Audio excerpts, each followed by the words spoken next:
warjaga diana pinam Tamako kunyotian kweri kainda weje Ya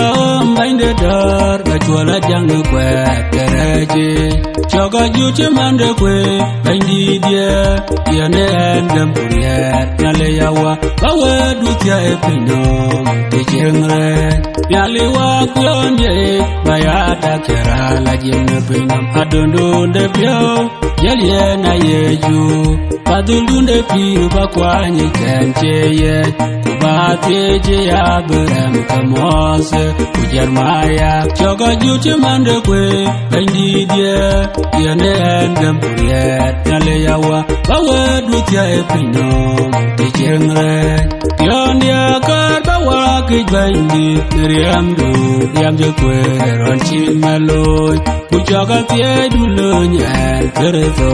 Behen war pyo Bepion deret bejal keluai de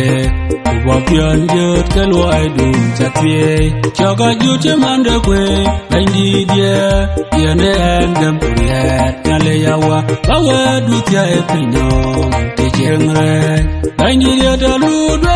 Nepide Baya jengwani Ini kekut kunyaroge Nyale yawa Yado bany Yandai bajuala merwe Dede kage gwo kapye loriao riao Kala riao ke muam den jedut Choga juche mande kwe Baindi dia Yene endem puriet Nyale yawa Bawe dutia epinom Tijengre Ene ilong baya uri dia Baya te diende tian Tela diu Tena cadeng tueng kapudium Kabur bepirio